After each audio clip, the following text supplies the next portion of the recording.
Hello and welcome to the Her Handmade Hustle YouTube channel. Is your handmade business feeling stuck and you don't know why? Are you not making consistent sales and it's just driving you crazy? Well, maybe you are treating it more like a hobby than a business. Now, it's not intentional and it's a trap that we all can fall into quite easily. So today we're going to look at the 6 key signs that maybe you're in a hobby mindset rather than a business mindset. And if you are, we're going to look at ways that you can change that so you can start making some decent money from your craft. I've also got a free downloadable checklist available to support this video, which is called 10 Steps to Turn Your Handmade Hobby into a Profitable Business. It's totally free. I'll put the link below in the video notes. And also I have a full podcast episode on this topic as well, which I will link to in the notes below. So let's get going. What are the 6 key signs that you're thinking as a hobby rather than a business?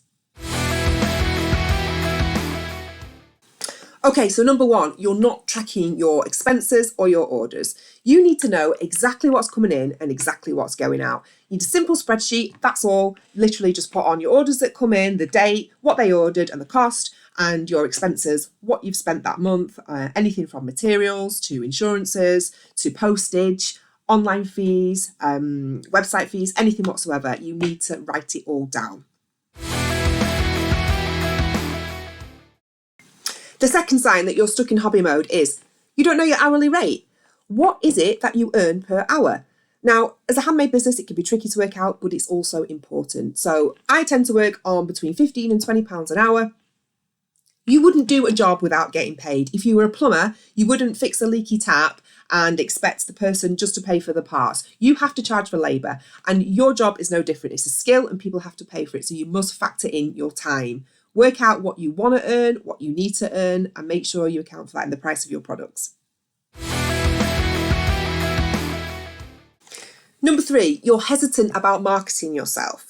So no more hiding behind your computer, behind your craft table. You need to get out there and you need to promote your business. And I'm not talking social media posts. I'm not talking just, 3 times a week posting something. It's not enough. You need to do something every single day to grow your business. So whether it's reach out to someone who can help you, like an influencer maybe who can help promote your products.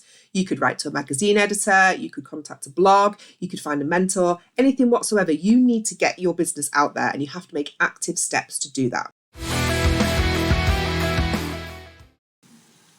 Number 4, you spend more time creating than you do planning or promoting your business. Now, this is a common one. We all do it. We're creative people. We love to make things, but we have to down our tools. It's very important in order to promote our business. So you can make whatever you want until the cows come home, but if no one's going to see it, what the hell is the point? So make sure you designate at least 1 day a week to down your tools and really push your business forward and shout about what it is you've been creating.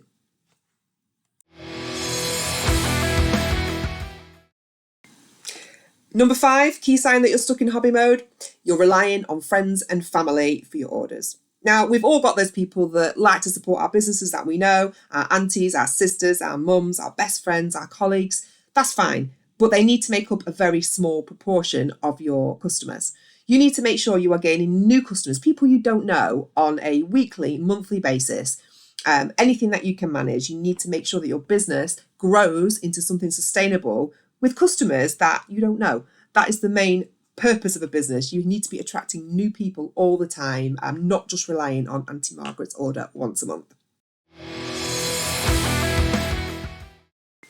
And the final sign that you're stuck in hobby mode rather than business mode is you've got no clear growth strategy, none whatsoever. You are just plodding along day to day, hoping that things will change.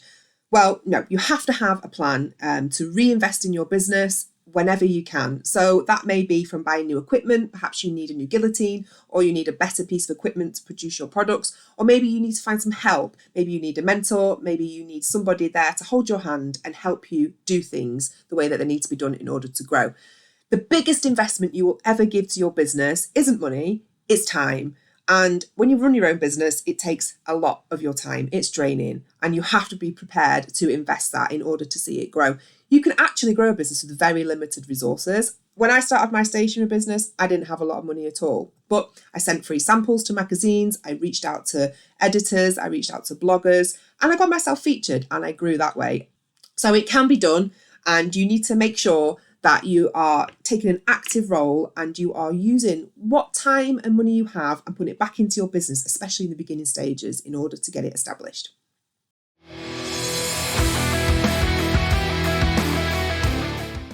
So those are the key signs that you're stuck in hobby mode rather than business mode. It's time to face facts if you want to move forward with your business. And I have a free downloadable checklist to go with this video. It is called 10 Steps to Turn Your Handmade Hobby into a Profitable Business. So do download that. It's got some great stuff on it to help keep you on track. Print it out, have it on your desk, have it on your notice board, wherever you can see it, and tick them off as you do them to make sure you can change your mindset. The link to that is in the notes below on the video. And also I've put a link to my podcast episode, which is called Why Your Handmade Business Isn't Growing, the harsh truth about a hobby versus business mindset. So do go and have a listen to that as well if you've enjoyed the video today. And thank you so much for watching. I hope it's helped.